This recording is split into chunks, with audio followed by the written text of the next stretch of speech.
Olá, pessoal. Hoje é um dia muito, muito especial, um dia de muita alegria, porque a gente está estreando aqui um podcast sensacional do mundo do risco e recompensa, do mundo do crédito, que tanto a gente gosta, que tanto a gente ama.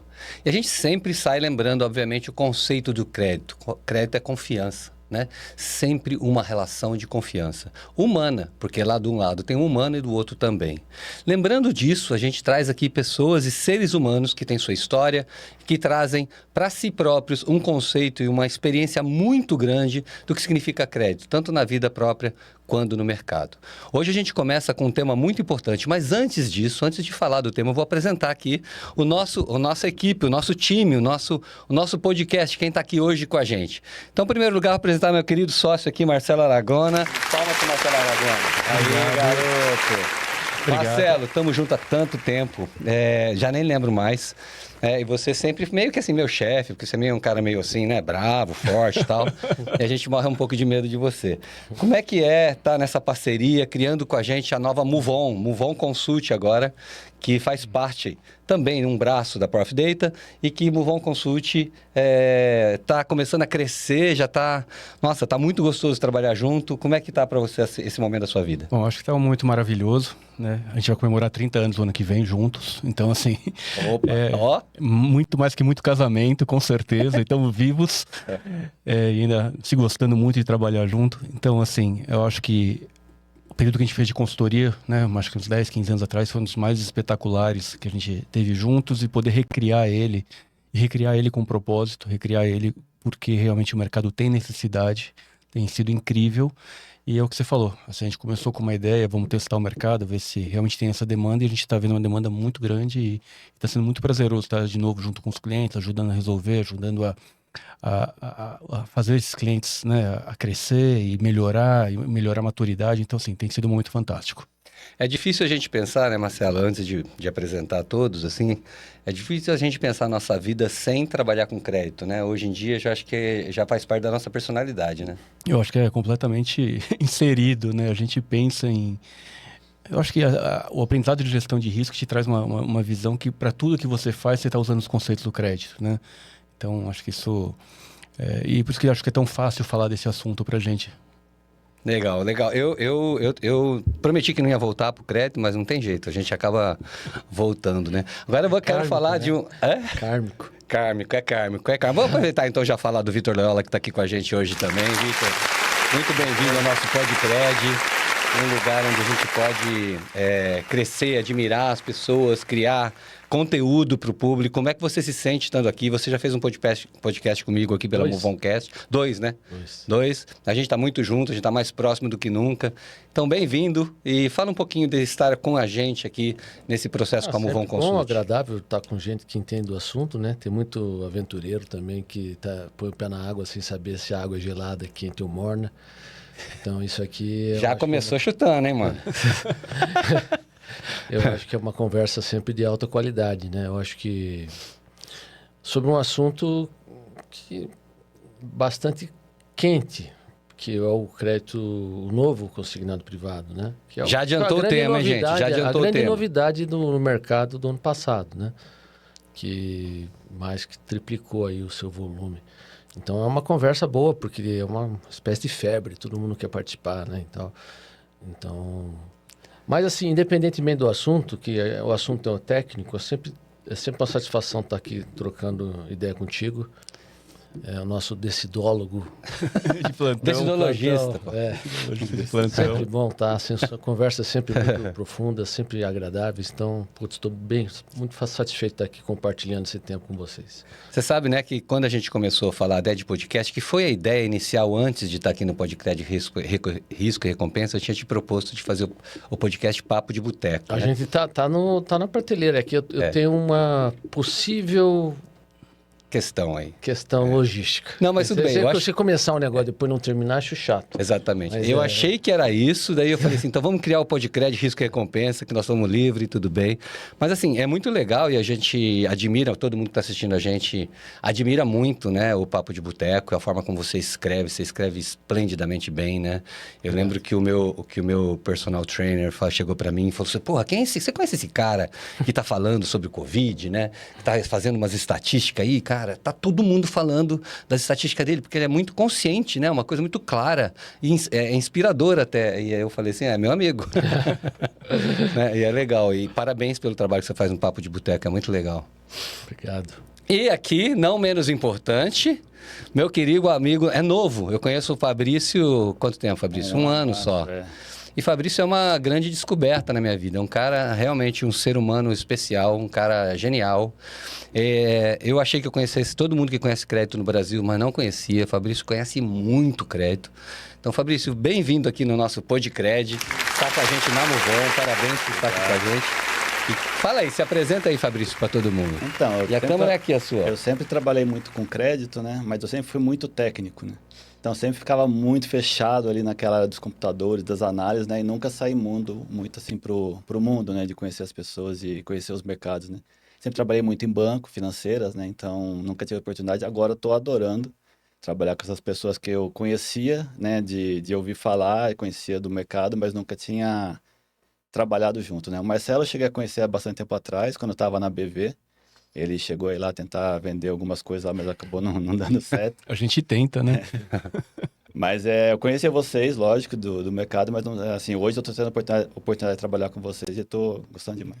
E no momento dos mais especiais na sua vida, né, Fabrício? Você se tornou pai. Acabei de virar papai. Coisa mais linda. 50 Mais uma salva de palmas. Como é que chama mesmo, filhinho? Luca. O Luca, verdade, o Luca. O Luca é uma graça. Já está sendo treinado em crédito também. Já está aprendendo já. Ele está nas reuniões, né? Ele participa de quase todas as reuniões. Ele participa das reuniões, o Luca.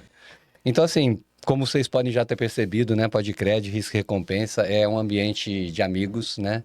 Que trabalham com confiança, ou seja, trabalham com crédito. E não podia ser diferente.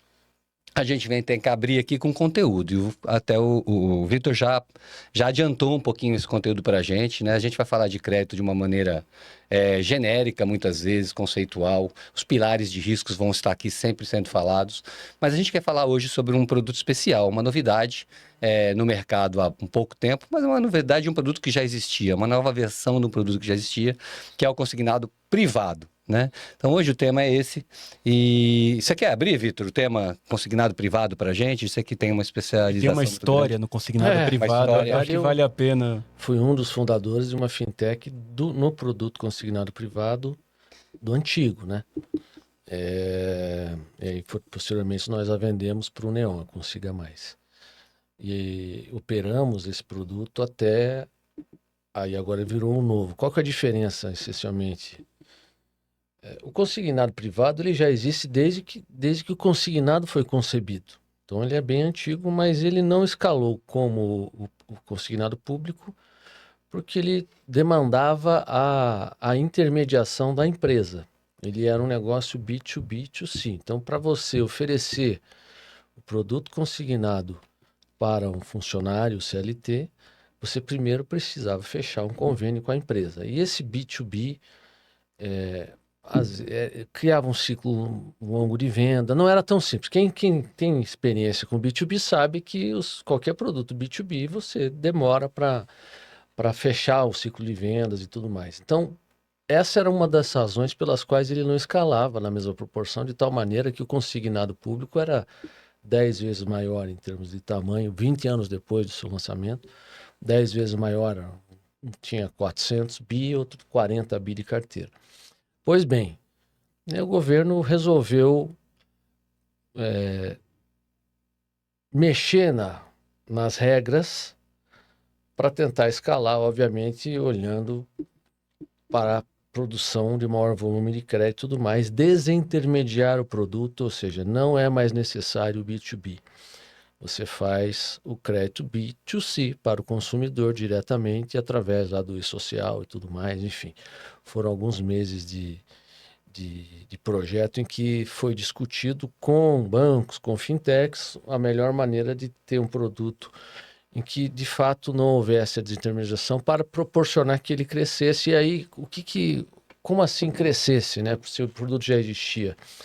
Ele já existia, mas ele não tinha cobertura de todos os CLTs do mercado. A cobertura devia ser para metade deles. Porque as empresas menores, elas não tinham acesso ao produto. como existia aqui um risco na PJ, então as grandes instituições costumavam não trabalhar com empresas com poucos funcionários. Então, menos de 200, 300 já era muito difícil você ter acesso ao produto. Você não tinha o consignado privado para oferecer. Então, tem metade do contingente de trabalhadores, essencialmente, não tinha acesso ao produto. Com essa nova versão, passa todo mundo a ter acesso. E aí você não precisa mais da figura da empresa intermediária. Então, se desintermedia o processo, ele vira um B2C, com N regras, tem um processo de leilão e tudo mais. Não é algo simples. Diferentemente do consignado público, existe aqui o turnover, ou seja, o funcionário sai da empresa. No consignado público ele tem estabilidade, então o risco é muito mais baixo. Você vai ter um risco de morte, um risco operacional, mas ele é muito baixo. Aqui, o funcionário vai sair da empresa. Tem muito maior rotatividade aqui, né? É certeza que em algum momento ele sai. Então, aqui temos um risco. No momento em que ele sai da empresa, você não pode mais debitar no salário. E aí criou-se aqui um mitigante, que é a reaverbação. Se ele sai de uma empresa, depois ele entra numa outra, o credor pode reaverbar. Isso, de fato, diminui o risco da operação. E desde meados do ano passado, esse produto foi lançado e hoje está uma verdadeira febre aí, porque tem mais de 80 instituições cadastradas para trabalhar. Então, você não precisa ser banco, né? Você pode ser uma financeira, você pode ser um FDIC. Está todo mundo querendo fazer. E deixa eu te E perguntar ele tem algumas armadilhas, tá? Mas deixa as armadilhas para suspense aí um pouquinho, né? O momento do crédito, né? O momento que já estava vindo a inadimplência crescendo assustadoramente. Foi uma boa sacada criar esse produto nesse momento? O que vocês estão achando? Porque assim, a gente está vendo muita gente interessada, com muita sede, nós vamos falar com os riscos já disso, né? De não estar atento a isso. Mas como que a gente vê assim, o momento do crédito conectado a nessa nova abertura do consignado? Assim, eu vejo que sim, né? Acho que essa fala do Vitor é muito importante quando a gente começa a enxergar que talvez 50% dos empregados, né, CLT não tinham acesso a um produto, talvez tivesse até dificuldade com bancos de ter outros produtos, tá? Então, visivelmente, quando a gente olha os volumes gerados, como disse o Vitor, já são mais de 80 instituições credenciadas, né? Esse sim seu é que foi legal fazer isso, é isso? Sim, pelo menos do ponto de vista de volume de crédito, sim, tá bom? Se a gente está talvez sobrecarregando, ou deixando as pessoas em um super endividamento, eu acho que é isso que a gente vai descobrir. Coincidentemente, agora em março, a gente acabou de ultrapassar a barreira de mais de 81 milhões de negativados. A gente estava num patamar rodando em 72, 73 e em março nós vamos a 81. Acho que agora carece a gente começar a olhar se esses dois fenômenos têm alguma relação entre eles. Porque foi um salto muito grande em muito pouco tempo, tá bom? A gente não sabe o impacto que o consignado teve ainda. Em teoria, o consignado privado, pelo que a gente tem visto, ainda não iniciou um processo de negativação, porque você tem um processo consignado, você tem as questões operacionais, como disse o Vitor, a gente vai falar um pouquinho disso, tem os seus desafios, muitas vezes no recebimento, ainda mais porque é um sistema novo por parte do governo, é uma forma diferente que as empresas vão repassar o dinheiro. Então, assim, eu acho que ainda carece de fazer algum tipo de estudo, porque talvez o consignado não tenha negativado, mas se ele, né, teve um desconto e deixou de pagar talvez outras dívidas que tivesse, pode ter, né, de alguma maneira, arrastado. Né? Então, assim, do ponto de vista de volume de crédito, sim, eu acho que é uma decisão interessante, inteligente. Eu acho que, talvez não no primeiro momento, por causa dos riscos, ele não foi necessariamente um crédito muito mais barato do que como se esperava, né? Nas suas taxas médias. Não foi. Eu acho que até pelo risco que estava. Exato. Eu acho que o sistema entrou, não sei se é uma questão de pressa do governo, eu acho que entrou ainda com muita falta de maturidade mesmo, bastante instável, ainda não com todas as regras fechadas. Acho que os primeiros dias, a gente estava num projeto, eu e o Fabrício, a gente recebia circular, né, todo dia do E-Social ali, mudou isso, mudou aquilo, a regra é diferente. Então, assim, eu acho que a gente, do ponto de vista que quando a gente olhou de fora, me parecia uma entrada até prematura, um lançamento prematuro do produto do ponto de vista tecnológico, de regra, né? Então, assim, eu acho que essa é uma pergunta que, do ponto de vista então, de crédito de geração, eu acho que sim, tá bom? Os impactos, agora a gente ainda tem dúvida, tá bom? Então, pelo menos é como eu estou vendo o produto até agora. Legal. Fabrício, você que está na prática implementando um produto assim, o nosso cliente, aqui da Move On Consult, né? Como é que você está vendo esse dia a dia, né? Você vendo o empresário querendo criar um produto, acreditando e confiando muito naquilo ali, mas que dificuldades você percebe? Que você está vendo no dia a dia de uma implementação de um produto desse? Como é que está sendo isso para você? Só vou pedir para você colocar o microfone mais perto da sua boca, o Vitor também, quando você for falar, para poder... Antes de falar sobre isso, Fernando, eu queria falar um pouquinho da inadimplência também, né? Fala. Com certeza as famílias estão se endividando mais, porque assim, o volume que está se gerando em consignado privado é gigantesco, né? E todo mundo realmente está querendo participar. Assim, é uma febre, assim, a cada 3 procuras que a gente recebe de consultoria, uma é de consignado privado, né? Lembra muito o consignado quando foi lançado o INSS, que também foi um negócio que foi uma febre, né? Todos querendo entrar. Assim, ou a pessoa quer investir, ou a pessoa quer conceder, mas assim, tá todo mundo querendo participar, né? O que eu vejo na inadimplência é que, assim, além de a gente estar colocando mais endividamento nas pessoas, né? Tem um público que ele é sedente por crédito, né? Sedento, assim, ele vê crédito, ele pega, né? E no EP, a gente tinha uma limitação muito grande disso, né? Porque assim, a política do EP ela é muito apertada. Então, se a pessoa já tem um empréstimo, né? Tem que medir quanto que ele tem de comprometimento, e daí isso acaba limitando o volume de concessão, né? O que acontece, né? Esse público que estava tomado no CP, quando ele vai para o consignado privado, ele consegue crédito. Porque o consignado privado, ele não olha se você está negativado no mercado, ele não olha se você já tem outro empréstimo, ele vê sua margem, e a margem sai direto do salário. Então, ele tem um empréstimo que ele tem que pagar hoje, ele recebe essa oferta de consignado privado, que ele pode pegar, mesmo estando negativado, ele vai lá, pega, e o que acontece? O dinheiro sai direto do salário dele, ele acaba não tendo dinheiro para pagar o empréstimo. Então, esse aumento da inadimplência, né, vem muito disso. A gente vê as empresas que trabalham com empréstimo pessoal aumentando a inadimplência, né? Assim, a área de cobrança tem atuado fortemente nisso, mas realmente tem aumentado bastante nisso, né? E é curioso a tua fala, acho que assim, quando a gente vê o governo falando quando lança o produto, é a ideia de fazer o brasileiro trocar uma dívida cara por uma dívida barata. Não troca, e na realidade ele empilhou, né? E aí a gente talvez aí esteja aquela correlação com a quantidade de negativados agora que deu esse salto, entendeu? Esse nível de educação financeira não temos ainda. Esse seria o lógico, mundo né? ideal. Mas também não necessariamente o crédito é barato. Exato. Você vê, tem de tudo nesse crédito consignado. Tem desde players, de fato, aplicando taxas baixas, 3%, mas tem gente aplicando 13%. Até então, mais, a taxa média do consignado, ela subiu. Óbvio, era até esperado que ela subisse, porque você deixa entrar, dobra a sua população elegível com a população de maior risco, ela vai subir a taxa, né? Ela subiu, mas eu acho que ela subiu até mais do que o esperado, e ela tem incomodado, inclusive, o governo, porque a taxa média não está tão baixa, né? Opera com mais de 6, eu acho.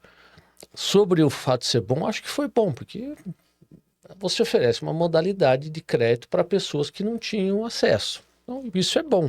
Agora, a gente não pode esperar, aí já é uma questão meio filosófica. Mas não tinham acesso a esse tipo de crédito, mas tinha acesso, porque hoje em dia toda loja fala, eu vou oferecer crédito para o meu crédito cliente. mais caro em termos e condições piores. Esse produto, em tese, dá um acesso a mais barato em termos e condições melhores. Então, você melhorou a oferta para o cliente, em tese, tá? Mas mais barato, você acabou de falar que não é tão mais barato? Mas é mais barato do que ele tinha antes.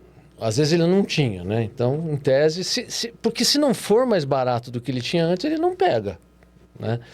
Lei do mercado. Eu acho que aqui isso é positivo. Sobre a questão de endividamento, mas aí a gente não pode querer tutelar a população, né? Então, você vai se endividar. Tá no mercado. Então é a mesma questão das bets. Você vai proibir as bets, mas a pessoa tem o direito de escolher se vai jogar ou não vai jogar. Se nós queremos uma sociedade em que você seja tutelado 100% do tempo, então você tem um acesso ao crédito. É seu direito, sua decisão, tomar aquele crédito ou não, fazer suas contas ou não. Eu acho que tem um problema de educação financeira grave no Brasil, não só educação financeira, educação em geral, que faz com que as pessoas, de fato, se superendividem. Mas o problema não é o crédito. O problema é a educação, a falta de renda, né? A mesma coisa que o problema do acidente automobilístico é o carro. Não é o carro, é quem está dirigindo. Mas, ó, deixa eu provocar. Vamos embora. Porque agora você entrou no mundo que eu provoco. Assim. Pô, na boa, assim, a gente está falando que falta educação financeira. Na realidade, não é financeira, como você bem falou. É uma educação no geral, principalmente educação emocional, né? E aí, você falou da Beth. A Beth é mais polêmico, eu acho, né? Um tema mais polêmico. O crédito, pelo menos, teoricamente, é para o bem, não é um jogo de azar, vamos dizer assim, né? Tanto que é chamado de jogo de azar, né? Porque as chances do azar são infinitamente superiores, infinitamente do que a sorte, bem diferente do crédito, né? Mas, assim, eu Mas lembro... é uma forma de entretenimento. E o governo, o próprio governo tem todas as loterias, né? Então, né? Que continua sendo um jogo de azar É um idêntico. jogo de azar também. Não, então, também concordo. Mas assim, eu lembro do começo da minha carreira, começo da minha carreira como consultor, que eu fui dar palestras pelo Brasil afora para falar que era Score, Gasparzinho, Score, o fantasminha camarada, pro varejo, né? Mais especificamente pro varejo. Eu brincava assim, olha gente, estava no mundo do boom das financeiras, né? Eu brincava assim, gente, imagina que o consumidor brasileiro nunca teve crédito desta maneira, né? O pobre nunca teve tanto acesso ao crédito, teve um boom lá atrás, né? E aí, você imagina então que ele é um pouco inconsciente, um pouco infantil até, né? Com isso, é como uma criança que vê um sorvete, esse era o exemplo que eu dava. Aí você vai passando pela rua direita, era na rua direita, uma do lado da outra, lembra disso? Lembro. Era uma do lado da outra, assim. Você vai passando pela rua direita, e eu tinha vários clientes ali no centrão, a sede era no centro, aí passa por a loja A fala, quer um sorvete? Daí a criança, que nunca viu crédito, nunca viu sorvete, nunca chupou sorvete, o desejo, os sonhos estão sendo realizados, ela vai lá e pega o sorvete. Daí ela passa 2 passos, né? A outra empresa fala assim, você quer um sorvete? Ela, quero. Né? Daí ela pega o segundo sorvete. Até que os sorvetes, que é a inadimplência, começa a derreter na mão dela, né? Então, assim, tem um pouco de que a gente chama... Concordo com você, mas tem uma posição reflexiva, né, do mundo. Como é que a gente pode trazer mais consciência para o ser humano? Então, por exemplo, no lance das apostas... E outra coisa que no podcast a gente pode discordar, hein? Pelo amor de Deus. Aqui não é para fazer... somos todos da mesma opinião, porque é até chato pra caramba. Mas, assim, poxa, a gente... Sem uma educação emocional... É como se você fala assim, agora eu vou começar a dar arma pra molecada, né?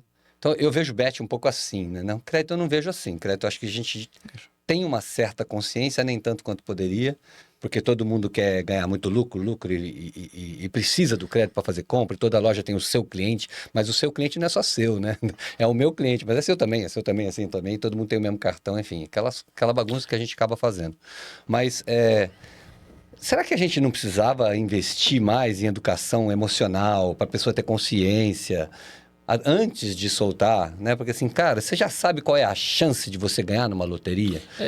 Porque é enviesado o sonho dos seres humanos. Eu acho que a Beth, de fato, é um exemplo que não fala exatamente como crédito. Porque no crédito, se você conceder um crédito errado... É diferente, né? Quem concedeu vai pagar o preço também, né? Sim. O cara se torna inadimplência, ruim para ele. Quem concedeu que não recebeu, ruim para quem... Perde também. Perde dos dois lados. Então, no caso do crédito, a concessão precisa ser feita de maneira responsável. Se for irresponsável, cedo ou tarde a conta chega. Sim. Para quem está dando o crédito. Mesmo cobrando juros altos? Mesmo cobrando juros altos. A Pior, conta eu chega. acho, Fernando. A conta Pior, chega. o cara que aceita juros mais altos, ele tem mais chance de inadimplência. Os juros altos, assim, aí já é uma opinião minha. Quem está operando com juro muito alto nesse produto será surpreendido a qualquer momento por um cap de taxa. E ele virá. Aliás, muitos já foram, né?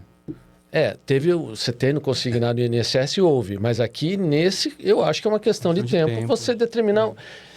em tese, eu sou contra caps. Eu acho que o mercado se regula, mas aqui você tem gente operando com preço muito caro. Se estipular um cap aí de 6%, 7%, você não vai afetar essencialmente a indústria. E quem tiver muito fora vai sair do jogo. E aí, obviamente, vai haver uma redução de volume. Os caras mais arriscados deixarão de ter acesso, porque hoje eles têm pagando muito caro, né? A turma que opera nessa banda vai sempre falar o seguinte: olha só, se ele não tomar crédito a 12%, 13% comigo, ele vai pegar do agiota. O que é melhor? Esse é o discurso. Tem certa razão de ser, né? Mas quando você pensa num crédito a 12, 13 no consignado, é uma loucura. Tá, no final ele tem um emprego ali, né? Tudo bem que é arriscado, mas... Então, eu acho que tem alguns elementos aqui para a gente conversar, mas eu acho que quem der o crédito mal feito, a conta vai chegar. Seja porque deu muito barato, pode ser por isso, ou porque deu muito caro, depois vai pagar o preço pela inadimplência e não vai conseguir pedalar o volume mais, né? E eu acho que essa questão da educação, ela é uma realidade, e juntando com essa frase do Vitor, porque o crédito, quando bem concedido, ou é um ganha-ganha ou é um perde-perde, né? Não tem só um ganha e o outro perde, né? As empresas, vamos esquecer aqui o consignado, mas quando a gente fala de as empresas credoras, davam um empréstimo, um crédito pessoal, um EP, um CP, como quer chamar, a gente tinha lá o tradicional 30% de comprometimento de renda, né? Então, mesmo que a pessoa física ela talvez não tivesse toda a educação, quem estava concedendo procurava de alguma maneira educá-la nesse sentido, de uma maneira direta ou indireta, limitar, né? E limitar, né? O que aconteceu, acho que nesse exato momento, foi uma inversão, porque as pessoas podem estar de repente com 30% comprometidos e quando vão para o consignado, eles podem pegar 30% pela margem direta. E aí 35 até. 35, né? Então hoje ele sai, ele já tem 30 comprometido. Se ele está pagando, não sei se ele está inadimplente, não sei, só sei que ele pode pegar mais 30, 35 aqui, e se já estava ruim vai ficar pior, e se não estava ruim pode ficar pior. Então eu acho que um pouco da educação financeira não é necessariamente uma educação do ponto de vista de consciência, mas um ponto pelo menos de limitações de risco, né? De uma exposição que você dá para o seu cliente é feito pelas instituições financeiras com essa preocupação, né? Então, acho que passa agora talvez uma onda, exatamente porque o governo, a ideia era trocar um crédito caro por um crédito barato, né? Então, se fosse a troca, acho que a gente não teria, poderia ter o mesmo volume. Está empilhando, né? Poderia ter o mesmo volume, mas não teria talvez a inadimplência, mas a sensação que dá... Está empilhando e você ainda empilha e a parte mais frágil é o que não está consignado. É isso, quer dizer, eu vou receber o meu, não sei quem então não vai receber. Pode ser que você não tenha o efeito imediato da subida na inadimplência no consignado, mas nos outros produtos que não estão consignados e não terão a prioridade de pagamento. É isso. E aí você vê a curva de inadimplência, de fato, ela está bem alta. Existem esses sinais de superendividamento e tudo mais. Eu acho que é uma conjunção de coisas, não é só o consignado. Veja, esse consignado ele é acessível para quem é CLT. Tem metade da força de trabalho não é CLT. Eles estão lá. Acho que tem uma conversa de Bet que ajuda no endividamento. Uma conversa que também andou muito na mídia, né? Ela saiu, mas tá lá. O pessoal tá apostando pra caramba. Tá presente. Né? E agora, o produto, eu acho que foi uma boa sacada.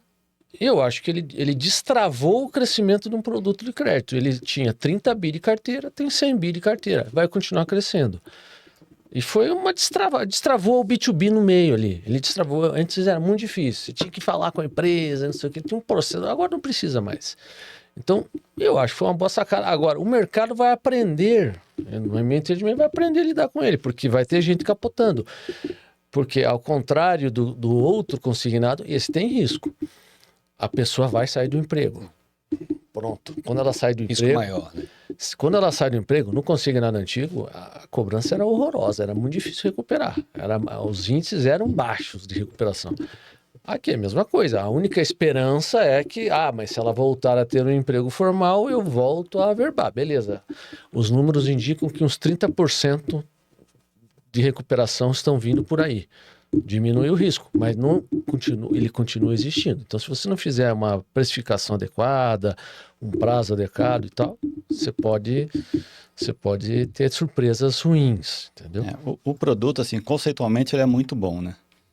O que acontece é que tem vários problemas, né? A inadimplência não vem só do abandono do cliente, né? Da abandono da relação entre funcionário e empresa, né? Vem também, assim, a empresa também pode ser inadimplente, né? Ela pode não ter dinheiro para pagar aquela conta, né?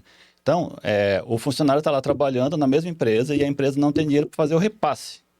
Então, isso tem acontecido muito, né? Ela não averba aquela operação, né? Então, assim, a inadimplência... Hoje a taxa está alta, assim, o produto conceitualmente eu acho muito bom, assim, eu acho o melhor produto para crédito hoje, eu acho o consignado, né, privado. O que acontece é que, assim, tem muitos riscos, né? Não são só do rompimento da relação de trabalho, né? Tem outros riscos operacionais, o DataPrev também tem apresentado alguns problemas de averbação, né? Então, tudo isso faz com que a inadimplência esteja alta do produto, bem maior do que era esperado, né? Hoje a inadimplência está virando em torno de 15% a 20%, né? E isso faz com que... Primeira parcela. Não? Da primeira parcela, isso, né? Então, assim, alto. você vai lá, faz o empréstimo, a primeira parcela tem em torno de 15% a 20% de inadimplência. A poluição, né? Que tem muito aí que é operacional. Não é uma inadimplência do consumidor, mas é algum problema ou operacional ou problema que a empresa não repassou. Inclusive, isso aí gera um desafio adicional para a cobrança, porque na cobrança você está acostumado a cobrar o inadimplente. Isso. E aqui você tem um elemento que é a empresa. De alguma maneira, a empresa está envolvida. Né? Apesar de ter havido a desintermediação na parte comercial, na financeira, na manutenção do produto, a empresa continua sendo uma parte importante, né? Pô, você não repassou, não averbou, tem que correr atrás da empresa. É um desafio, esse é um desafio inédito. Porque às vezes você vai usar até o funcionário para cobrar a empresa, porque a tua parcela não foi baixada, fala lá com o RH. Porque quem vai ficar inadimplente é o funcionário, né? Ele que vai ficar inadimplente. Ele vai ser negativado, só que a empresa que não pagou, né? Daqui a pouco a gente vai ter que discutir educação financeira para as empresas repassarem o dinheiro. É que é difícil, né? Porque assim, a empresa pode realmente falir, né? A gente vê empresas gigantes hoje, Raizen lá, falindo, né? Assim, tá em processo de recuperação judicial. Ela provavelmente, se os funcionários dela não vai pagar isso, daí os funcionários dela vão ficar inadimplentes e vão ficar negativados, mas quem não está pagando é ela, né? E é interessante isso, né? Quer dizer, quando o Vitor fala assim, no meu modelo anterior a gente trabalhava com empresas de 200, 300 funcionários pelo menos.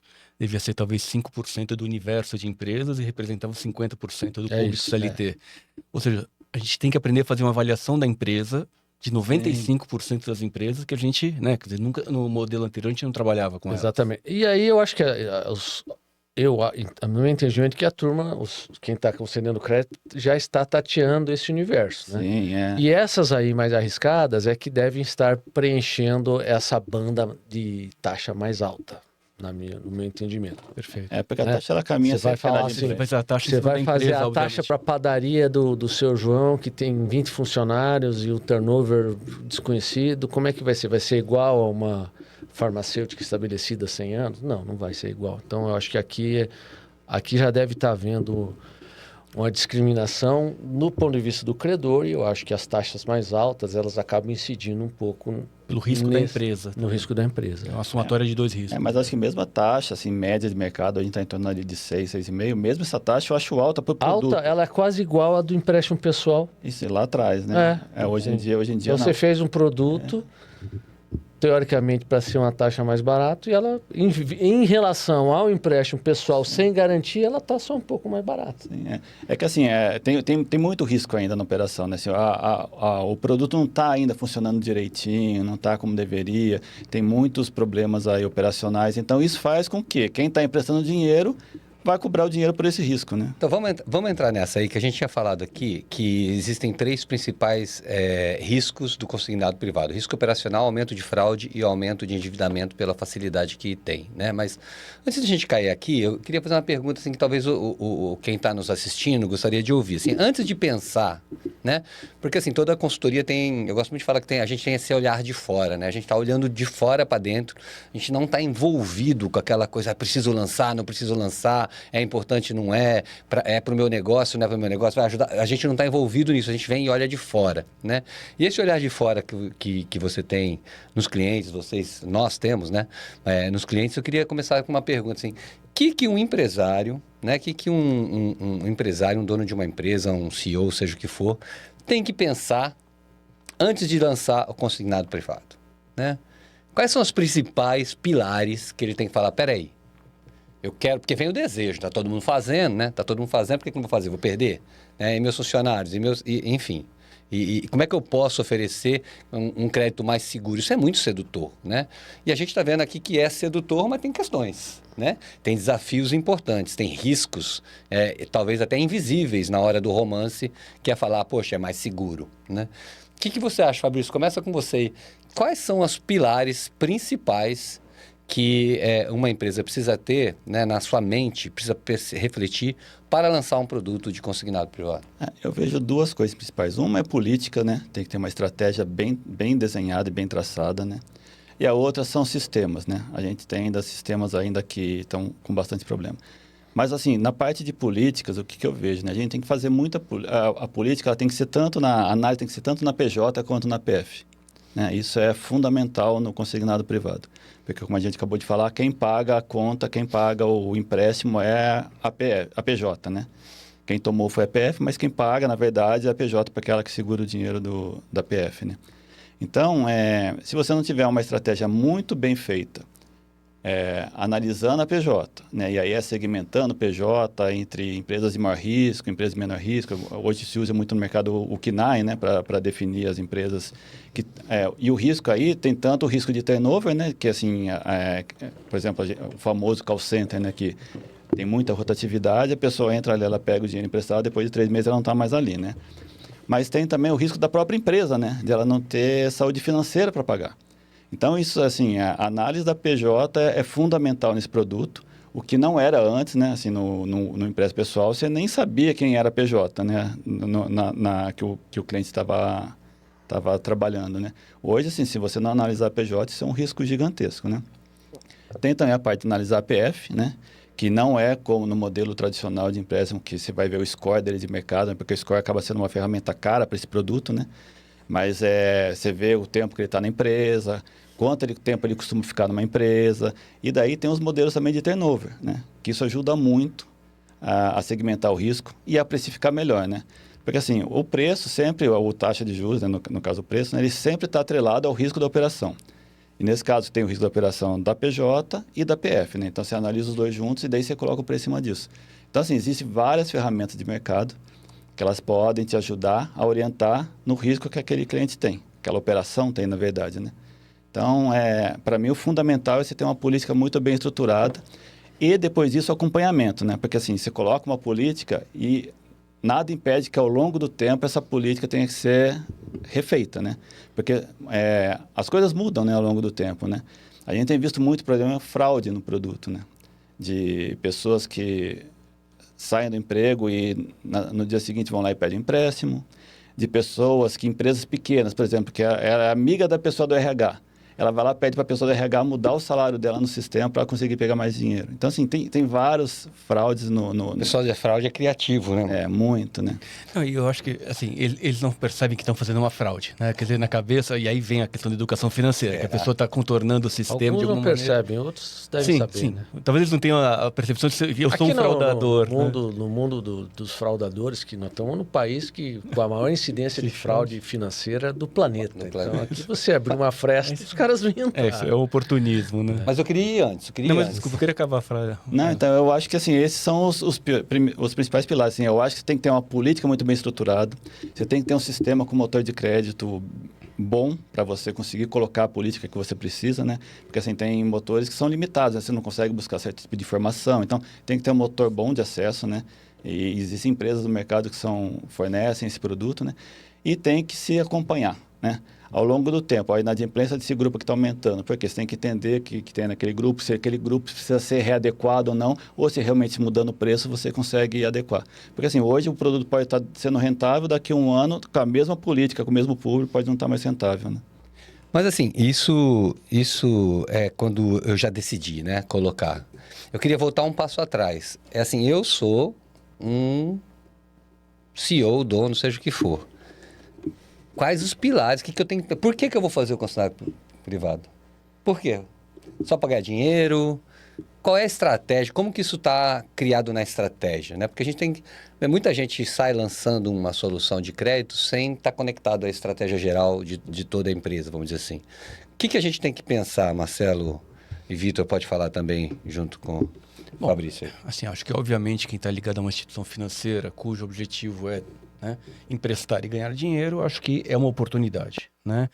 Eu acho que alguém que está numa instituição financeira vê a oportunidade se entrar e pode ver o risco se não entrar no seguinte sentido: olha, se eu não entrar, talvez os meus clientes migrem para um produto que eu não tenho e ele está perdendo a própria carteira dele. Ou vá para outra empresa porque é mais barato, empresa. Teoricamente. Então, assim, entre ganhar dinheiro e talvez defender a própria carteira, a realidade deve ser um ponderado aí dos dois, para quem trabalha com isso, né? A gente tem visto muitas empresas também que estão vinculadas a varejo, né? Então, enxergam que eles têm uma movimentação do varejo e isso é um produto que pode, talvez, o quê? Gerar mais ainda no varejo. Então, assim, o varejo sempre olha o produto financeiro com a ideia de aumentar essa relação e, muito provavelmente, puxar, né, também o negócio mercantil ali do varejo. Então, o que eu também acho que é uma oportunidade, né? No sentido de, poxa, se esse cliente ele vai se endividar para comprar alguma coisa, que pelo menos compre no meu mercado, no meu varejo, entendeu? Porque se ele pega isso e compra em outro mercado, outro varejo, né, eu estou perdendo uma oportunidade. Então, acho que casa assim com uma questão entre risco e oportunidade, pelo menos nesses dois segmentos que a gente tem visto. Pode também, Vitor, ser uma questão de, porra, tenho dinheiro aqui, então vou usar para emprestar em vez de aplicar? Pode, mas aqui eu acho que são mais esses exemplos que o Marcelo citou.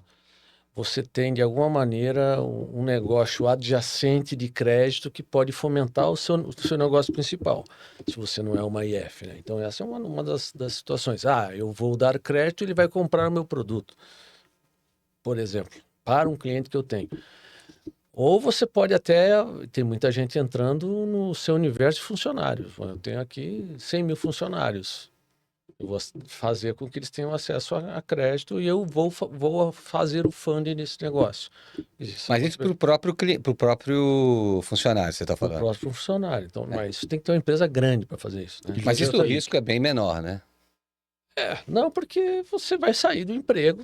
O próprio funcionário, imagina uma empresa de 100 mil funcionários, eles entram e saem todos os meses. Né? Mas é que se você juntar um pouco do que o Fabrício falou, agora tem risco PJ, mas risco PF, né? Pelo menos esse PJ sou eu mesmo. O PJ está garantido. Sou eu mesmo. Não, mas muito provavelmente você vai sair dessa bolha também, né? Você começa dentro do seu ecossistema e depois você vai fazer outras coisas. Porque é tentador, Fernando. É tentador, mas assim, agora, tem um elemento desafio, que não foi citado aqui, que é o funding, né? Então, é importante, quem quer fazer vai precisar de funding. Vai emprestar dinheiro como, né? Então, se você é uma IF, você tem funding. Se você não é uma IF, você vai fazer via FDIC. Mercado de capitais, quem estiver disposto a investir para receber um retorno X, você vai pegar esse dinheiro e vai emprestar. Esse retorno tem que ser suficiente para pagar o seu investidor e ainda sobrar para você. Esse é um mercado bem desenvolvido no Brasil. Muitas fintechs utilizam o mercado de direitos creditórios para começar a operar e é por aí que todo mundo está indo. Eu vejo que, sim, num cenário de CDI a 15%, ele é caro, né? A taxa de juros é alta. Então, quem faz esse tipo de captação tem uma desvantagem contra bancos que têm um custo de fundo muito mais baixo. Então, provavelmente, quem faz esse tipo de captação vai trabalhar mais na ponta mais cara. Né? Porque senão você fica menos competitivo e aí você vai ter que encontrar alternativas de fazer com que o cliente venha para você mesmo com um preço um pouco mais caro, né?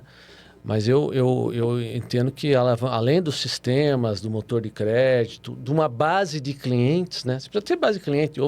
Se você é uma IF, obviamente você vai pescar no mar aberto ou no seu aquário. Mas se você não for uma IF e não estiver acostumado, você precisa ter uma base de clientes para começar a trabalhar. Cliente que compra no seu estabelecimento, cliente que é do seu fornecedor, enfim, alguma coisa você tem que ter, você não vai sair do zero, né? E funding é extremamente importante, essa equação, a conta precisa fechar. Você vai pagar o investidor, o teu empréstimo precisa gerar bem mais do que você pagou para o seu investidor, né? Assumir a inadimplência e ainda sobrar lá um dinheirinho. E daí, Fernando, assim, desculpa. Vai lá, pode ir. Falando um pouquinho do que o Marcelo falou, né? Assim, há muito tempo atrás o varejo vendia de vender, sobrevivia, né? Tinha a receita de vender produtos, né? Então, você ia numa loja lá do Magazine Luiza, ela vendia as coisas dela lá e ela ganhava dinheiro com aquilo, né? Há um bom tempo atrás isso mudou, né? Hoje a gente vê os varejos sem uma instituição financeira por trás que está financiando e que eles participam da receita, eles praticamente não sobrevivem, né? A gente vê aí muitas empresas de varejo onde a receita grande que ela tem vem da parte financeira, né? Do empréstimo, ou seja, do CDC, e muitas vezes o varejo, que é a venda própria, acaba dando prejuízo, né? Porque a loja é cara, tem muito funcionário, tem que fazer um estoque gigantesco. Então, assim, muito do varejo hoje é muito atraído pela instituição financeira, pela essa parte financeira, porque é ela hoje que sustenta grande parte do varejo, né? E você falou uma coisa, que então já que você está falando, eu vou provocar você mesmo, poxa, você tem um monte de gente que está habituado, já tem modelos de pessoa física, né, de análise de pessoa física. E de repente, o que você vai dar um consignado lá no fundo é a pessoa física, tem no meio um monstrinho que você não conhece, né, que você acabou de citar. O quanto é importante uma empresa que dá consignado aprender a fazer análise de risco de pessoa jurídica? Se não souber, não pode nem entrar no jogo, Fernando. Mas a maior parte não sabe, que ele está querendo dar um produto de pessoa física, né? Tem gente que tem um cartão, tem uma análise não precisa ser tão aprofundada, mesmo porque você tem muita empresa pequenininha. Não são empresas grandes que tem balanço, vai analisar balanço. Muito provavelmente, quando você começa do zero, você vai segmentar por tipo de indústria, porque a grande informação aqui que você vai colher das empresas são duas, na verdade. O turnover usual daquele segmento, que é uma informação relevante, e, obviamente, se a empresa tem uma possibilidade de quebrar ou não, né? Deixar de existir, porque se a empresa deixa de existir, ela não vai fazer o repasse. Então, segundo risco aqui. E isso você... principalmente no varejo das empresas, você vai ter que se municiar de algum tipo de informação que te permita alguma diferenciação. Vai usar score, você tem que se mexer para, de alguma maneira, segmentar as empresas em níveis diferentes de risco. Não vai ser uma avaliação super detalhada na largada? Não vai ser, mas dá para começar. Mas é um bicho estranho do que muita gente faz. É estranho, mas precisa fazer. Eu acho que o teu ponto é bem interessante nesse sentido, porque as empresas, a grande parte das empresas que estão entrando são empresas conhecidamente por dar crédito para a pessoa física, né? E você vai estar colocando efetivamente uma análise nova, né, num bicho diferente, estranho de alguma maneira, de quem não conhece. Você pega um varejista, de forma geral, todo varejista tem uma pequena operação PJ em algum lugar, né? Tem um varejo de roupa, tem hora que eu faço um B2B ali numa venda. Então, assim, algum conhecimento de PJ eles têm, mas não nesse nível massificado, com empresas tão pequenas, e onde você faz, né, tem que fazer uma análise com quem você não vai ter a relação no final, né? Então, exato. Acho que, assim, realmente diria que a parte nova, entre aspas, aí do produto tem a ver com essa análise PJ para as empresas que não têm necessariamente ela é muito importante, porque a variável mais relevante nesse produto é o turnover. O nível do turnover. Porque quando o sujeito sai do emprego, ele começa a ficar inadimplente. Então, esse é o elemento mais importante do produto, mais do que o score individual. Então, o turnover está relacionado com a natureza da empresa também, né? Então, você tem que... E o segundo risco, que é um risco operacional, que é a empresa não vai te pagar porque ela está mal das pernas. Bom, então eu preciso, de alguma maneira, entender com qual empresa eu estou lidando. Ou seja, precisa fazer uma análise de risco. Você tem o risco individual do cliente, sim, mas ele está meio que protegido pelo fato dele estar empregado. No momento em que ele sai, pode ter uma variação, né? O cara é mais baixo risco, mas em geral, você usa esse score individual do cliente para direcionar a oferta. Não é para aprovar ou negar. A princípio, o cliente vai ser aprovado. Se ele for um risco baixo, ele pode ter melhores condições do que se ele for um risco alto. Mas o score, a modelagem do score, ela é menos relevante aqui do que em outros produtos usuais. Ela será importante para direcionar a oferta. Mas, no meu entendimento, você tem que levar muito a sério a informação do turnover. Faz toda a diferença. Você concede um empréstimo de 20 meses. Se o cara ficou 15 meses empregado, já foi pago o empréstimo. Né? Se ele saiu no terceiro mês, você está lascado. Virou um empréstimo pessoal. Você tem que torcer para ele se reempregar e tal. Você está com abacaxi na mão. Então, o turnover, de fato, é extremamente importante. Mas está relacionado com o tipo de empresa também, né? O tipo de profissão, né? O tipo de profissão faz muita diferença. Está relacionado. A natureza da empresa faz diferença aqui. Mas não existe assim. Hoje sim, por todas as empresas que a gente tem falado, não existe ninguém trabalhando hoje sem fazer análise PJ. E a análise PJ, como o Vitor falou, não é uma análise de balanço. né? Uma análise assim, qual que é o ramo dela, né? Quanto tempo ela está constituída, ela tem débito de imposto. Então, assim, tem várias coisas que a gente coloca ali para fazer uma análise da empresa, né? Não é uma análise de balanço, realmente, porque não vai pegar lá da padaria e ver esse balanço, porque a padaria, né, provavelmente nem tem balanço, né? Nem solta um balanço financeiro. Depende da padaria. Tem padaria, a grande maioria não tem, né? Mas, assim, sem fazer essa análise da PJ, análise do jeito que eu falei, né? Assim, ver o tempo de constituição da empresa, ver qual que é o KNAI dela, ver se ela está com débitos de impostos, né? Você consegue, isso tudo você consegue essa informação no mercado, né? Se você não fizer, usar isso, assim, realmente o produto não para de pé. Então vamos fazer o seguinte, para a gente encerrar esse assunto, que a gente já falou bastante de consignado privado, eu quero entrar em outro assunto aqui.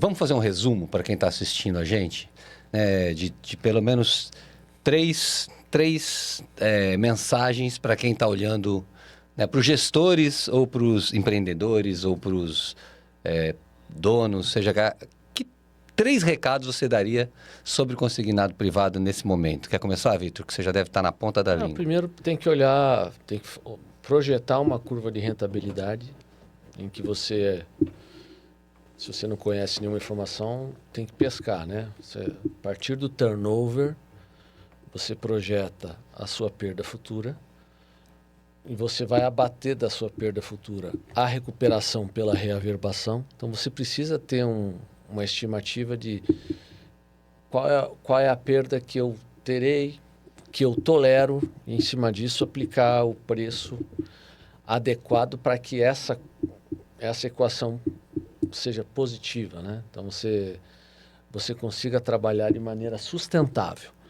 Esse não é um produto, ele não é tão simples quanto o público, que ele recai muito em temas operacionais, né? Aqui tem risco. Então, você precificar mal, você pode ser pego de surpresa. Então, você pode precificar muito baixo, por exemplo.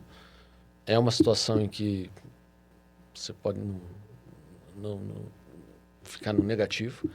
E se você precificar muito alto, vai dar dinheiro, mas o problema é se cortarem as suas asinhas com cap de taxa. Aí você fica na mão, porque precificação alta também implica em perdas bem altas, né? Então, quem é o cliente que está disposto a pagar 10% ao mês consignado? Ele não está bem, né?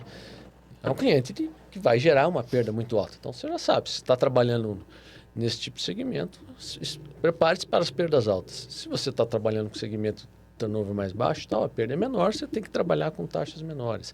Mas eu acho que essa questão toda, essa equação, ela precisa ser muito bem materializada. E, obviamente, por trás disso você tem os modelos para aprimorar a qualidade da discriminação de empresa, de funcionário, do score individual e tudo mais. A parte operacional é super importante, porque você tem um pedaço da cena de imprensa que é operacional. Então, você vai ter que ir lá resolver o problema de averbação com a empresa, averbou, não averbou, enfim, vai cobrar, vai ter uma PJ na parte da cobrança. Então, é um produto complexo. Ele se tornou, inclusive, até mais complexo que o anterior, porque o anterior era um B2B2C, ele não escalava muito, mas era meio padrãozinho, né? Era uma operação mais simples. Esse ficou bem mais complexo. Agora, certamente vai ser um produto que ainda vai crescer bastante, porque ele saiu de 30 para 100 bi. Se você olhar para o público, tem 400 bi. Não acho que vai chegar no nível do público, que o público opera com taxa bem mais baixa, né? Esse aqui, com essa taxa de 6, 7, ele vai ter um platô. Ele não vai conseguir escalar, a menos que 300, baixe a taxa, né? O mercado tem projetado 300 bi. Eu acho que com esse tipo de taxa, 6, 7, não chega a 300 bi, porque é uma taxa que é muito parecida com o empréstimo pessoal. De alguma maneira, vai haver uma canibalização, né? Se você tem um consignado, você não tem um empréstimo pessoal. Uhum. Você não pode, se você compromete 30% da sua renda, aí você compromete mais 30%, você ficou com 60%, esse cara vai dar o calote, né? Então, nossos bullet points do Vitor, para passar para o Fabrício e por agora. Quais são os bullet points? Isso, você já falou. Atenção... PNL. No PNL, mas o PNL você PNL tem para todo mundo, né? Então não é específico. Mas você está falando de, por exemplo, o turnover. Né? Turnover é o ponto-chave. É chave. Né? Análise de pessoa jurídica, né? Que o Fabrício falou, é chave. pode parecer bobo falar aqui, mas muita gente deve estar ignorando a importância disso. Eu né? vou chamar de saneamento básico, que são os vasos comunicantes, com data prévia, com Caixa Caixa econômica. Econômica, com FDIC. Isso aí é uma trabalheira. A gente não falou nada aqui, mas isso aqui é uma trabalheira. A parte operacional Essa por trás. tá tudo ligadinho, Parte certinho. operacional. Aí eu vou trazer um ponto que lembra a origem do Vitor, ainda ninguém está falando de cobrança desse produto. Pois é. Que, assim, obviamente as inadimplências estão aparecendo, a gente ainda está entendendo se é operacional ou se é realmente uma inadimplência real, mas eu acho que com algumas empresas que eu conversei, ninguém ainda descobriu a equação de como é que a gente cobra o produto. A gente vai cobrar a pessoa física, a gente vai cobrar a pessoa jurídica, quando é realmente uma inadimplência, né? Então, assim, você tem que identificar onde é que está a origem da inadimplência. Se ele que realmente saiu da empresa, eu vou cobrar a pessoa física, ele não está empregado, ou é a empresa que não me repassou, né? Liga para o funcionário e fala, eu fui descontado, a empresa fala, não, eu não descontei, e aí você vai ficar numa... Então, tem um desafio da cobrança que eu acho que ainda não chegou a esta onda, mas provavelmente não tarda a chegar também, tá? Também pode ser, por exemplo, se você empresta para um funcionário de uma empresa, por exemplo, que é meio bagunçada, vamos dizer assim, né? A cobrança nem é, vamos dizer assim, nem é não querer pagar. Pode ter uma mega de uma confusão operacional. Ou Sim. Existe isso? Não desconta de mim esse mês que eu tô apertado, desconta. Isso, Entendeu? isso acontece, Fernando. Então, É assim, impressionante, mas acontece. quando você fala, pensa num RH, vai, de uma empresa grande, estruturada, é uma coisa, tem processos, é tudo meio que sai automático a folha. Nas empresas menores, o cara faz a folha na mão, recebe. Então, assim, você tem de todas as situações que a gente ainda vai aprender a lidar e cobrar. E eu acho que o outro ponto foi o que o Fabrício falou. Ele não era um produto atrativo. Uma carteira muito pequena, né? 40 bi. Quando ele fica atrativo, ele vai estar atrativo a fraudes também. Então a gente vai começar a descobrir novas fraudes. Quer dizer, vai ser agora aquela jogo de cão, de rato e gato, onde você fecha uma, eles vão criar outra. Então, assim, É verdade. eu acho que ainda tem... a gente talvez depois de um ano e pouco, está um pouco mais seguro no crédito, a gente já consegue mais ou menos entender as condições que precisam ser feitas no crédito, tem muita coisa nova, como disse o Vitor e o Fabrício, mas ainda tem duas áreas aqui que eu acho que é a parte de prevenção à fraude e cobrança, que a gente ainda tem uma descoberta a ser feita. Ó, todo mundo achando que é simples, né, Fabrício? E aí, é simples ou não é? Qual a sua dica para quem está pensando? Simples, nem um produto de Quais são crédito os seus né, pontos? Fernando? Assim, eu trabalhei a vida inteira com... O meu produto que eu mais trabalhei a vida foi cartão de crédito. É o produto mais complexo de crédito que existe, né? Mas assim, o meu ponto principal, eu sou até suspeito para falar que eu sou de crédito, mas assim, se você fizer um crédito bem feito, dificilmente vai ter problema depois, né? Porque se conceder errado, cobrar depois é muito difícil. Principalmente num produto como esse, né? Que o cliente está com o dinheiro na mão, você não tem uma garantia ali para cobrar, não é um financiamento imobiliário onde você pode tirar a casa dele, né? Então, assim, ele não tem um vínculo de garantia, né?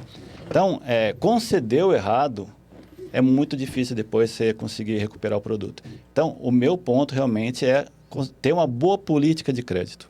E daí a política de crédito envolve análise da PJ, análise da PF, análise de turnover, né? Então, você concedeu direitinho, e tiver uma precificação boa, você consegue trazer um bom resultado para qualquer produto, e esse é um produto muito bom, porque assim, a princípio ele tem, não é uma garantia, mas ele tem um respaldo maior do que o empréstimo, né? O empréstimo concedeu, se o cara não quiser pagar no dia seguinte, tudo bem, né? Esse daqui, ele concedeu, a pessoa tem que sair do emprego para você não receber, né?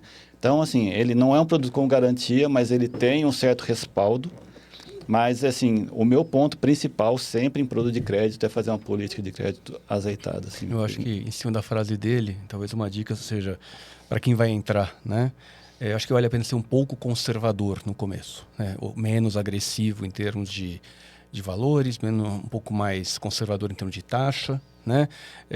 Ir dosando o volume, porque eu acho que a parte operacional é muito sensível. Então, assim, dose o seu volume inicial até você entender o fluxo operacional, garantir que está azeitado. Então, talvez ir com muita sede ao pote pode dar problema em várias frentes. E daí o importante nisso, assim, sempre que é o segundo ponto que eu ia colocar, que é o acompanhamento. Acompanhamento também é fundamental, porque assim, você coloca uma política, você não, assim, vou começar um produto hoje, né? Eu vou colocar uma política ali que monitoramento, né? Que eu, na minha cabeça, é a melhor política que eu tenho hoje, né? Eu não vou colocar uma política que eu ache ruim, né? Então, assim, na minha cabeça é a melhor política que eu tenho. Se você não acompanhar, você não sabe se aquela política foi boa ou foi ruim, né? E você não sabe como melhorar ela. Então, assim, se você tiver um acompanhamento, você vai conseguir falar assim, eu errei aqui, o que eu vou fazer? Vou acertar esse ponto aqui, né? Por exemplo, vamos pegar na parte da PJ aí, né? Segmentação da PJ é fundamental. Então, se você faz uma política, você fez uma segmentação da PJ, você pode ter feito ela de forma errada, né? Porque você saiu de um princípio que você tem na sua cabeça que você acha que aquilo é verdade, né?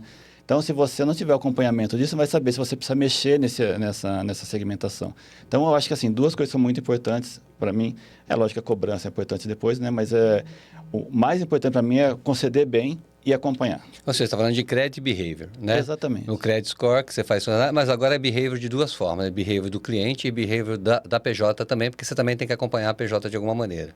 Ou seja, é mais complexo do que a gente imagina, não é tão simples, mas não deixa de ser um produto fantástico, né? Então, eu acho que aqui a gente teve uma explanação bem legal do crédito consignado. Acho que obrigado aí por todo mundo que participou dessa discussão. Eu tenho uma minha dica também, né? A minha dica sobre quem quer fazer, principalmente quem quer monitorar crédito privado. Você já imagina qual vai ser a dica, né? Então, a minha dica é claramente contrate a Move On Consult, né? Power Decisions, porque a gente está aqui para contribuir, para ajudar você a crescer e expandir seus negócios. Porque não tem como, né, Marcelo? Como é que você pode ver dentro de você? Tem um olhar de fora, cara. Não tem que ter um olhar de fora? Sim. Como é que é esse olhar de fora, gente? Como é que a gente trabalha numa consultoria? Nós que todos, se não fomos consultores oficialmente, nós três somos, né? Vitor também sempre ajudou muita gente, já está sempre contribuindo, é conselheiro, né? Por que esse olhar de fora é tão importante, gente, para uma empresa, seja qual for o produto? Estamos aqui no consignado, mas qualquer que seja o produto. Por que o olhar de fora é tão importante? Eu acho que é curioso a gente falar de turnover nesse produto, né, do crédito privado, né? E lembrar que talvez uns 10, 12 anos atrás a gente fez modelo de turnover para call center, para prever, né? Percentual de turnover, quem tinha mais probabilidade de, né, de você contratar e ir embora em menos de 3 meses, era o credit score. Depois o cara que estava lá na tua operação, que estava dando indícios que ele iria embora, e você tinha que preparar um RH para substituir quase 7% ao mês, né? Então, assim, quando eu falo do olhar de fora, eu acho que é isso. A gente acabou passando por muitas experiências, né? Desde trabalhar com uma indústria, um call center turnover, varejos em todo o Brasil, bancos. Então, assim, eu acho que essa experiência, né? Você pega a pessoa física, a pessoa jurídica. Então, assim, eu acho que essa experiência que a gente traz, ela só soma, né? Ela contribui. Tem hora que você fez um trabalho que talvez hoje ficou para trás, hoje ele volta a ser relevante, essa experiência. Então, e é muitas vezes difícil. Quem está dentro do seu próprio negócio só enxerga aquele universo, né? Então, alguém que vem de fora e você está aberto a ouvir alguém que vem de fora, também isso é importante. Não adianta vir de fora e você não ouvir a visão de fora, tá bom? Então, ou vir de fora e não conhecer o dentro também, porque a gente tem que conhecer dentro. Não, exato. Eu acho que a gente, quando faz esse papel de ser consultor, a gente procura fazer essa entrada com muita suavidade dentro. Quer dizer, a gente não é uma crítica dentro no sentido de ajudar e falar, olha, tem muito mérito, você chegou até aqui, vamos ajudar a evoluir. Mas muitas vezes, e dependendo da maturidade, quando a gente fala de produtos de crédito, né, existe uma crença, eu sei, né, eu faço, eu conheço. Então, tem hora que você pode trazer um olhar de fora e não necessariamente se encaixar tão bem na cultura e na filosofia da empresa. Mas, de forma geral, eu acho que a experiência que as pessoas trazem, que a gente traz como consultor aqui da Move On, tende a contribuir em N situações, seja do ponto de vista técnico, seja do ponto de vista até mesmo cultural, estrutura da empresa, organizações com ela trabalha. Eu acho que a gente fala de Move On Consult, né? A gente fala que nós estamos aqui há 2 anos, 1 ano e meio com Move On Consult. A gente esquece dos 250 clientes, quase 400 projetos que a gente fez na Go On, né? Que de alguma forma é muito próximo, né, do que a gente faz hoje, porque continuamos olhando os mesmos pilares de risco. O crédito tem os mesmos ciclos de crédito, né? Os profissionais têm as mesmas características, só os clientes que têm a mesma ânsia, né, o mesmo anseio por dinheiro, pelo crédito, por comprar as coisas, por realizar seus sonhos, e o mundo mudou. O que a gente tem hoje de muito diferente, né, Vitor? Vitor, que foi empresário, além de diretor de empresas, enfim, foi CEO de empresa, etc. e tal, e agora também está como conselheiro aqui com a gente também. Se você olhar assim, a gente, teoricamente, né, existe uma lógica, modelagem evoluiu assustadoramente, né? Hoje a gente tem algoritmos muito mais precisos, né, muito mais precisos. Hoje a gente tem muito mais informação do que tinha antes, né? Então, você falar 20 anos atrás, Pô, a gente modelava, né? Na mãozinha ali, fazia a base de dados e tal, para buscar informação. Meu Deus, não tinha informação, né? Não sabia se o M era masculino ou mulher, né? Lembra das piadinhas que a gente fez? Mas tá M aí, o que é isso? É mulher ou masculino? Então joga fora a variável. Por que jogar fora? Porque se é M masculino, se é mulher, eu não sei. Eu tenho que jogar fora a variável, né? Não posso usar. Hoje a gente tem uma riqueza absurda de dados, né? Que são cruzados. Birôs, antes birô era um, né? Depois agora são... Quantos birôs não tem fora os oficiais, os grandes 5 que vão estar lá no nosso Fórum MoveOn? Tem muitos mini birôs, muita gente que oferece dados. Vitor, com toda essa inteligência de modelagem, né? E depois eu quero que você comente também, até o lado da Power of Data, né? O que a gente está... que a Power of Data também propõe, não fazendo o jabá, mas contando um pouco do trabalho que a gente faz lá. Mas por que com tanta assertividade ainda assim a inadimplência cresce, Vitor? Bom, a inadimplência faz parte da natureza do negócio. Tá um negócio de... Em percentual, tô falando, hein? Mas a visão, quando você está olhando para números, você nunca pode olhar uma variável sozinha, né? Então, a inadimplência cresce, pode ser que seja esperado ela crescer, porque você está colocando, seja a etapa do ciclo que ela está crescendo, ou se você pisou no acelerador com mais força e está esperando o aumento da inadimplência. Então, tudo depende da sua expectativa. Então, vai sempre haver inadimplência. Sim. Você citou aqui que tem 80 milhões de negativados. No ano de 2011, no meio daquela bonança atípica de pleno emprego, faltava tudo, a economia crescendo 7%, havia 50 milhões de negativados. Eles existem sempre. Mesmo no melhor momento da economia nos últimos 25 anos, havia 50 milhões de negativados. A inadimplência faz parte do crédito. Se não existe no varejo, no corporate, pode ser outra conversa. Os eventos de inadimplência são pontuais e quando eles acontecem é uma desgraça. Mas assim, no varejo você pensou em dar um empréstimo, já faz a sua reserva para inadimplência, porque ela virá. Muita gente é desacostumada com isso. Então ela é vista só de maneira isolada, não quer dizer, ela não é uma informação neutra, não quer dizer nem que é bom nem que é ruim. Você precisa entender qual que é a expectativa. Do ponto de vista mas tem tanta informação, por que as pessoas ainda dão trombadas? Porque não sabem o que fazer com a informação. Né? Não sabem o que querem chegar, onde querem chegar, não entendem a dinâmica do crédito. Isso é um problema sério, as pessoas não entendem que uma decisão de crédito ela só será mensurável se foi boa ou se foi ruim meses depois. Depende do tempo de contrato, pode ser muitos meses, pode até ser anos depois. Então você tem um efeito deletério, né? Não é uma reação imediata. Eu vendi uma Coca-Cola, foi bom. Se vendeu um crédito, não comemore nada ainda. Você tem que esperar amadurecer o ciclo, né? Então, essa falta de compreensão dessa dinâmica faz com que as pessoas, invariavelmente, tomem decisões erradas. E, às vezes, até sob pressão. Você começa a ter compromissos com as stakeholders, acionistas e tudo mais, a coisa começa a deteriorar, você começa a pedalar.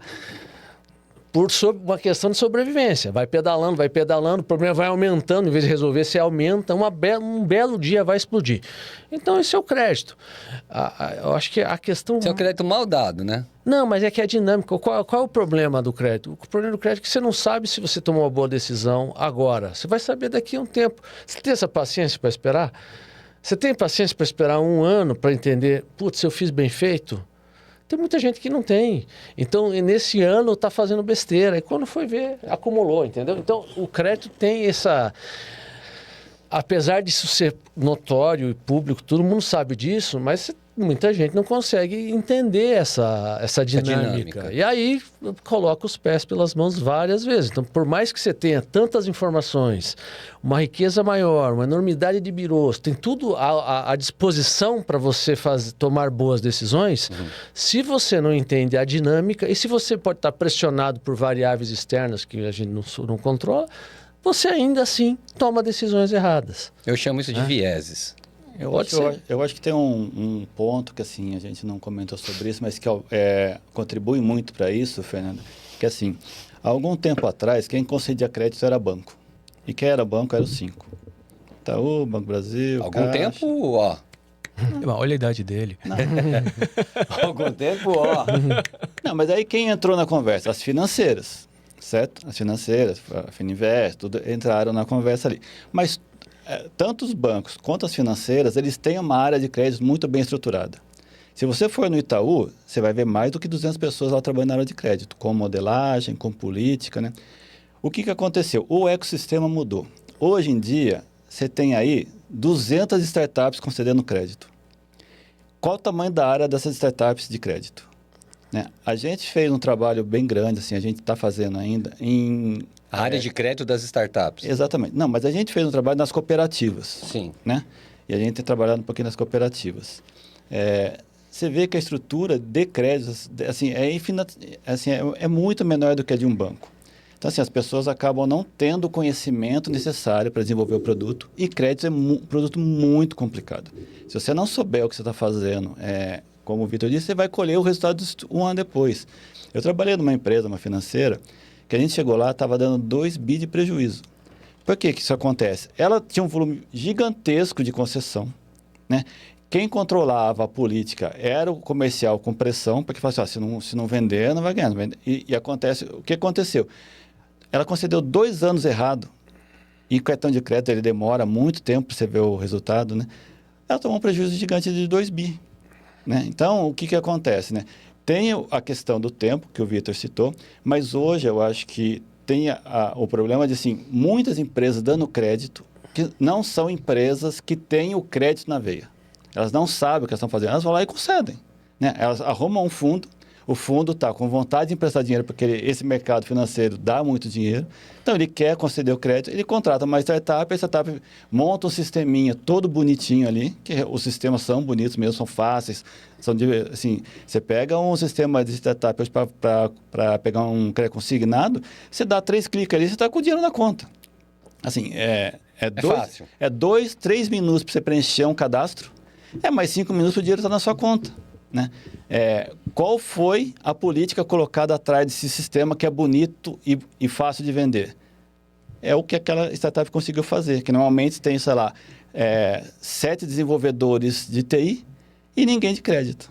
O que ele faz? Ele compra um score de mercado, que é um score de prateleira, que não performa para aquele produto, não foi feito para aquele produto, não foi feito para o cliente dele, para o perfil do cliente dele, e não vai performar bem. Então, eu acho que isso é uma coisa que contribuiu muito para o aumento da inadimplência. A falta de conhecimento de quem concede crédito. Então, não basta o modelo, é isso que você está falando. Não basta a estatística, não basta o modelo, não basta a base de dados, não basta uma... Tem que saber fazer.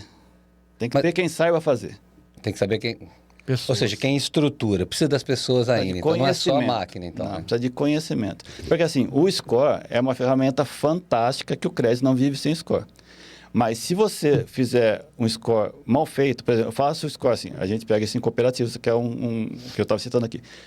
O score da cooperativa é feita para o Brasil todo. Só que você tem uma cooperativa que trabalha lá no sul.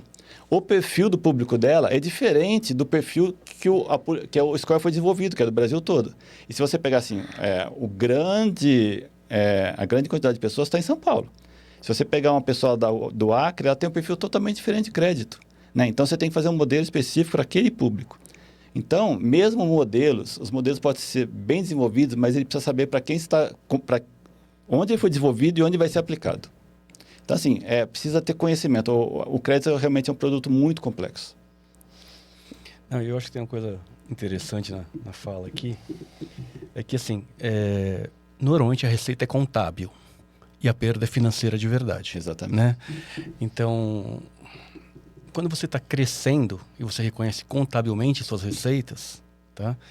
E aí você cresce mês sobre mês, você consegue, no seu balanço ou balancete, disfarçar aquela inadimplência. Se ilude. Exatamente. Auto-ilude. É isso. E, no fundo, o seu caixa, com a inadimplência, o dinheiro não está entrando de volta. Então, você tem um plano de caixa, né, que demora mais para acontecer. Então, como disse o Vitor, é um problema de tempo de performance. Né? Então, eu estava conversando com um cliente que ele tem um produto lá de 7, 8, 9 meses, na média. Que acontece isso, olha, minha safra está indo bem até o 7º mês, né? No 7º ela já ficou zerada, aí no 9º, 10º ela está negativa. Então ele tem que estar toda hora crescendo a sua concessão, meio que para contabilmente isso aqui está dando resultado, mas o caixa ele já percebeu, mas demora, é o que o Fabrício falou, você consegue passar 1, 2 anos nessa ilusão, achando que você não tem um problema e você tem um problema. Então você precisa ter um olhar, talvez, de fora, né? para que alguém vai dizer, olha, isso aqui talvez não seja um problema agora, mas vai se tornar um problema e está se tornando um problema maior a cada dia. É só questão de tempo, entendeu? Mesmo porque, Fernando, assim, a gente reconhece receita até de quem está inadimplente. Né? Porque assim, a pessoa ficar inadimplente, você coloca juros em cima daquela dívida dela. Esses juros, ele é contabilizado como receita. Só que essa pessoa não vai pagar. Se ela não pagar, você contabilizou essa receita, só que a inadimplência ainda não. Então, realmente, esse produto de crédito ele é muito complexo, sabe? Você reconhece, como você reconhece a receita agora, né? Ó, vai entrar isso de receita. Só que depois, quando ele não paga, demora, né? Isso demora a vir. Então, se você tiver uma concessão de safra após safra, essa receita está entrando todo mês, só que a inadimplência da primeira safra vai demorar 1 ano para vir. Só que você concedeu receita de 1 ano, né? Até a primeira inadimplência vir, entendeu? Então, é realmente complexo. Assim, você tem que saber muito bem o que está fazendo. Eu não sei se eu ouço que o crédito é complexo ou o crédito é muito simples e a gente que complica. O ser né? humano que é complexo. O ser humano complica tudo, né? Complica porque não faz os acompanhamentos, porque não faz, né? O beabá, o Vitor gosta de falar, o beabá, o beabá que tem que fazer o passo a passo, seja para o consignado, seja para o que for, né? E aí a gente tem falado muito, né? E a gente deu muito treinamento, né, Marcelo, lá na Go, muito mesmo, sim. Foram quase mais de 10 mil pessoas que a gente deu treinamento, porque tinha a sala que tinha 500 pessoas em alguns treinamentos que a gente fazia em cooperativa, então, muita gente, né? E treinamento se torna hoje uma ferramenta absurdamente importante para trazer o que? Essa consciência, né? A gente tem ouvido pedidos de treinamento que não é só técnica. E você percebe que o gestor está falando assim, eu preciso que eles façam, não é isso que ele fala, porque não é essa forma que ele vê. Eu falo isso da minha forma. Eu preciso que eles façam o que precisa ser feito, né? Porque se está aqui a regra, a política está aqui, né? A visita, principalmente se você for falar de vários tipos de crédito, cada tipo de crédito tem uma especificidade, uns precisam de mais treinamento para áreas comerciais, outros precisam só para os analistas de crédito. Mas, assim, precisa trazer consciência da importância de cada ferramenta, né? Você pode ter um behavior que o cara nunca olhou. Você pode ter práticas de reanálise de que está lá escrito na política, reanalisar a empresa a cada X meses, né? E você vai lá e não olha isso. Porque ou está escrito no papel, ou não está... Enfim, é aqueles lembretes que a gente não tem. Então, muito disso, eu acho que é descontrole operacional nosso, que faz com que o próprio crédito seja mais complexo do que deveria. Porque não é tão complexo. O crédito em si não é complexo. Desconhecimento da dinâmica do negócio. Isso. O fato dele ser deletério. Exato. Você não... Eu vejo essa dinâmica se torna comemorando o volume, vendemos 1 bilhão. Eu esperaria para ver se deu certo. Quantas vezes a gente não vê as mesmas histórias se repetindo, né? Grandes volumes, aí passou 6 meses, uma desgraça. Não consegui nada, acabou de acontecer exatamente isso com esse volume, né? Comemoraram a venda de 1 bilhão lá e...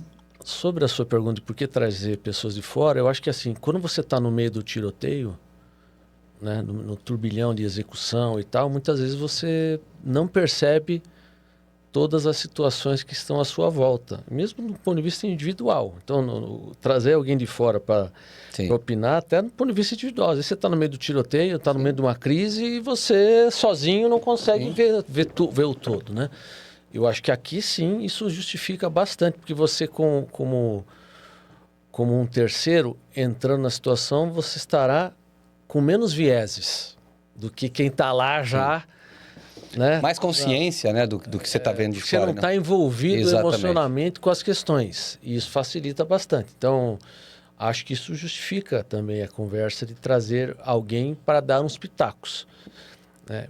Embora muita gente julgue que é autossuficiente e tal, mas eu acho que... Ninguém é autossuficiente, mano. Tem muita gente julga que mas é uma maluquice. Ninguém é autossuficiente, mas para nada. Nós você percebeu que eu passei a bola para você, né? Falar da decidologia agora. Você fez um lançamento em profundidade. Decidologia.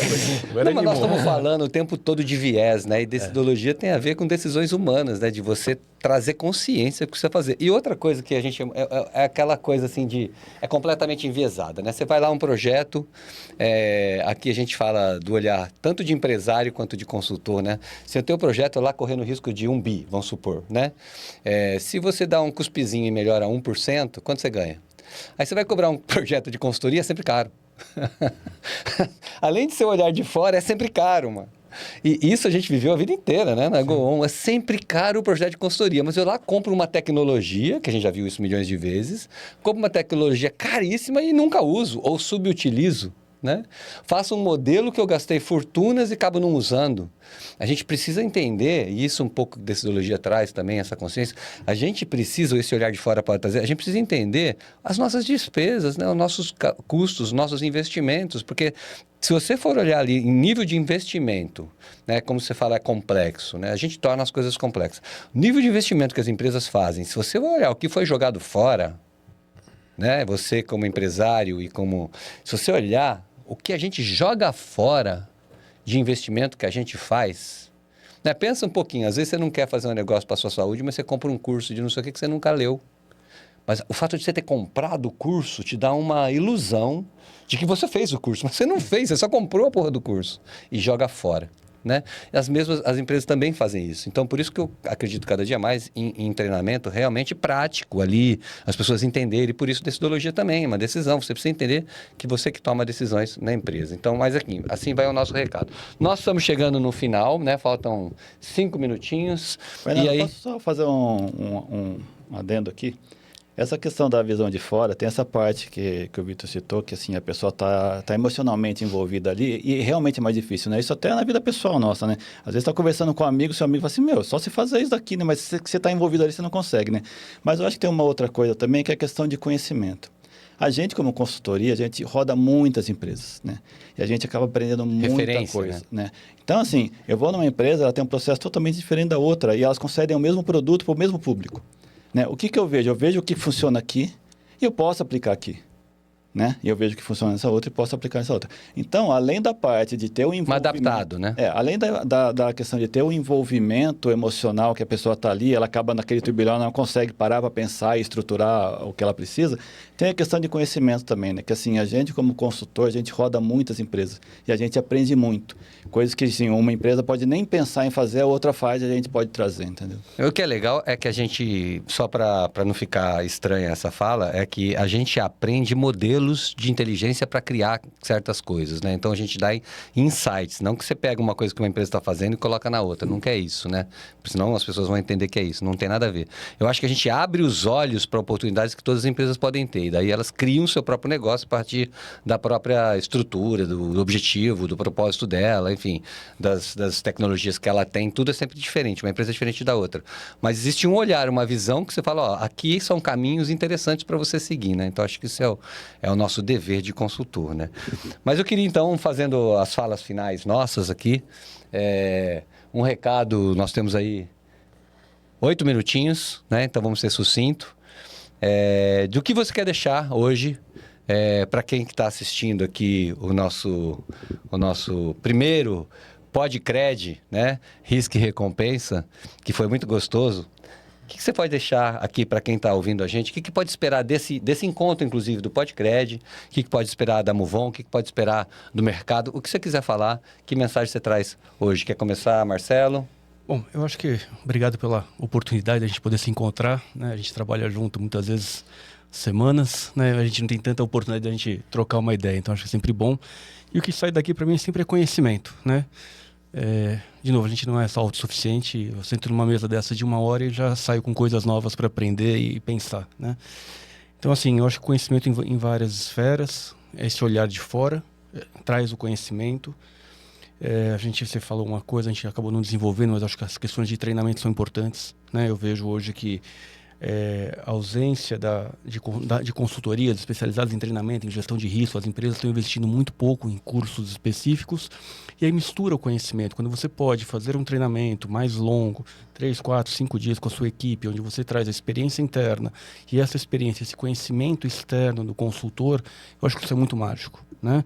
Então, eu sinto um pouco nas empresas que o crédito está virando uma certa receita de bolo, né? Então, alguém ouviu falar, recebi uma receita de bolo, pratico aquilo, mas ele perdeu ou não tem muitas vezes o conceito, o porquê. A singularidade daquela própria empresa também, né? Então, assim, eu acho que a mensagem aqui é conhecimento. A gente, como todo mundo, entrou num crédito do trabalhador novo, né? E a gente tinha talvez um pouco mais de bagagem, né? que ajudou e ajuda as empresas desta forma, né? Mas também não quer dizer que a gente não esteja aprendendo todo dia algo novo nesse produto. Então, é esta questão de você saber que você pode ensinar e ajudar as pessoas, mas também você está aprendendo quando você faz um projeto desse, é uma via de duas mãos. Legal, obrigado. Bom, eu vou insistir no que eu falei há pouco, que eu acho que vale muito para muitas coisas na vida, vale para todos os produtos de crédito, que é exatamente essa dinâmica as suas decisões, a qualidade delas não são mensuráveis no curto prazo. Então, como você convive com isso? Você convive, como é que eu não posso esperar um ano para saber se eu acertei? Bom, então crie early indicators, que conversem com o desempenho do que você fez dali a um ano para tentar se proteger de decisões erradas. E se elas foram erradas, você corrige a tempo. Você não faz um ano de bobagem, entendeu? Eu acho que isso se aplica em muitas áreas da vida onde as suas decisões ou o seu comportamento não gera algum efeito imediato, mas deletério. Então, nesse sentido, o crédito se assemelha a essas situações. Crédito é isso. Se você está consciente de que as decisões serão mensuradas dali a muito tempo, e aí você precisa criar mecanismos para entender esse espaço, né? Aí você já deu 50% do passo para entender a dinâmica de crédito, né? Ela não é imediatista. E você precisa aprender a conviver com a maturidade desses ciclos. Então, se alguém está interessado em fazer qualquer negócio de crédito, tenha absoluta ciência que você está se metendo nesse tipo de enrosco, tá? As suas decisões não serão mensuráveis amanhã. Curto prazo. Tem que ter resiliência, né? Sim. E tava pensando hoje que eu escrevi na minha palestra uma coisa que resiliência não é aguentar. É tomar uma decisão nova a cada momento, né? Não é aguentar firme, mas é tomar uma decisão já pensando nesse futuro. E sabendo que você vai ter que esperar isso acontecer, né? Isso é resiliência, saber que você tem que ter paciência. Fabrício. Então, o que eu acho que é muito importante, Fernando, vou pegar o finalzinho aqui da fala que você disse, né? Muitas vezes eu vou em startups, principalmente, área de cooperativas também, a gente ouve muito falar que a área de crédito é cara. Contratar um especialista em crédito é caro, contratar um estatístico é caro, né? Contratar uma consultoria é cara, né? Só que daí na hora que você pergunta o tamanho da inadimplência deles, fala assim, cara, com 1% dessa inadimplência você contrataria uma consultoria, você contrataria uma área de crédito. Às vezes contratar uma empresa. E o resultado que essa pessoa, essa área de crédito vai trazer, ou essa consultoria vai trazer, se paga muito fácil, porque assim, o volume, o custo, assim, eles acham caro a consultoria, mas o custo disso é muito barato perto do retorno que uma consultoria traz. Ou uma área de crédito bem estruturada. Então, o meu recado principal se você quer conceder crédito, o produto é crédito, você tem que ser especializado em crédito.